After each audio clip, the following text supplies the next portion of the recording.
بسم اللہ الرحمن الرحیم۔ السلام علیکم سامعین، یہ ہے کاشان بصیرت کا یوٹیوب چینل، اور آج کل ہم یہاں پر نہج البلاغہ کے کلمات قصار کو پڑھ بھی رہے ہیں اور سمجھنے کی کوشش کرنے کے لیے محترمہ سیدہ رخسانہ گوہر زیدی صاحبہ کی تحریر کو ساتھ ساتھ پڑھ رہے ہیں کہ جس میں مختصراً اور آسان الفاظ میں انہوں نے ہمیں سمجھایا ہے۔ تو آئیے آج ہم جن دو حکمات کو پڑھیں گے وہ حکمت نمبر 466 اور 465 ہے۔ سب سے پہلے حکمت 466 کو پڑھتے ہیں۔ آنکھ عقب کے لیے تسمہ ہے۔ آئیے اب اس کے بارے میں مزید جانتے ہیں، اس حکمت کے بارے میں کہ یہ امام علیہ السلام کا مختصر مگر بامانی بیان بھی ہے اور پیغام بھی، جیسا کہ سید رضی نے کہا ہے کہ یہ عجیب استعارہ ہے۔ تسمہ کہتے ہیں باندھنے کی چیز کو، جیسے کہ مشک کے منہ کو تسمے سے باندھ دیا جاتا ہے۔ جیسے ہی تسمہ کھلتا ہے مشک میں جو کچھ ہوتا ہے باہر آ جاتا ہے۔ یہ بیان امام کا سماجی، اخلاقی اور سیاسی مسائل پر ایک اہم پیغام بھی محسوس ہوتا ہے۔ اگر آنکھ بند ہو تو بہت سی غلطیاں انسان محسوس نہیں کر سکتا، اس لیے نیند کا جھونکا آنے سے وضو باطل ہو جاتا ہے، چاہے آنکھ ظاہر کی ہو یا باطن کی۔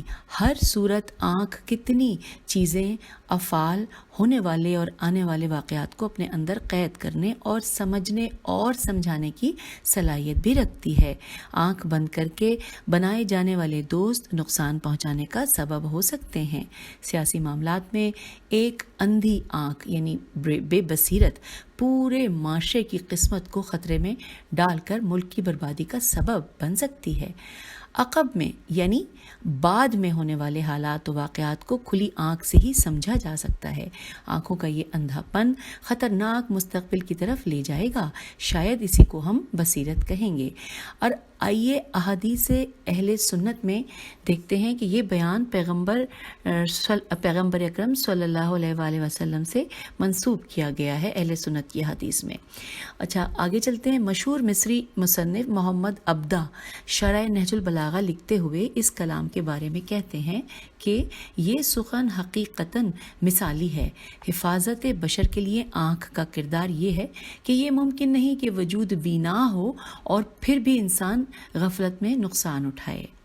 اس بیان حکمت کا ایک اور پہلو یہ ہے کہ آنکھ عقب کا تسمہ ہے، اور تسمہ کھل جائے تو سب کچھ باہر آ جاتا ہے۔ امام علیہ السلام کا پیغام ہر زمانے کے لیے ہے۔ اونٹوں کے زمانے میں بھی لوگ ظاہراً ہونے والے پروپیگنڈے کا شکار اس طرح ہوئے کہ ان کی آنکھ حق و باطل میں فرق نہ کر سکی، جس کے نتیجے میں جن لوگوں کو حکومت سونپی گئی اس کا خمیازہ آج تک مسلمان بھگت رہا ہے۔ آج کے اس جدید دور میں بھی جہاں اہل بصیرت بھی مصروف عمل ہیں، وہاں آج بھی آنکھ کو ایسے منظر دکھا کر جو ذہنوں کو قابو کر کے اپنے مفاد میں اس طرح استعمال کیا جاتا ہے کہ جو قوموں کے مستقبل یہاں تک کہ جغرافیائی حدود تک بدل دیتا ہے۔ اس میں سب سے اہم کردار آج میڈیا کا ہے۔ ہم اس تسمے کو اکثر مختلف چینلز پر کھلتے دیکھتے ہیں۔ سب کچھ کیمرے کی آنکھ میں بند کر لیا جاتا ہے، اور جب موقع ہوا اپنے مفاد میں تسمہ کھولا اور سب باہر۔ آج آنکھ کے ذریعے دکھائے جانے والے ان مناظر کے ذریعے پورے معاشرے کی اور قوموں کی برین واشنگ کی جا رہی ہے۔ اس میں شک نہیں کہ میڈیا کے مثبت استعمال سے بہترین نتائج بھی حاصل کیے جا سکتے ہیں، کیونکہ آنکھ جب حق و بھلائی دیکھے گی اس کے اثرات بھی اچھے ہی ہوں گے۔ مولا کے اس بیان کو ایک اور پہلو سے بھی دیکھا جا سکتا ہے کہ آج مولا کے بیان کو سائنس ثابت کر رہی ہے۔ انسان جو کچھ دیکھتا ہے اصل تصویر عقب میں بنتی ہے۔ آنکھ اس امیج کو بند کر کے وہاں تک پہنچاتی ہے۔ آپ کچھ ہی لمحوں کے لیے کسی چیز کو دیکھتے ہیں تو اربوں قسم کے مختلف عمل آنکھ میں وقوع پذیر ہوتے ہیں۔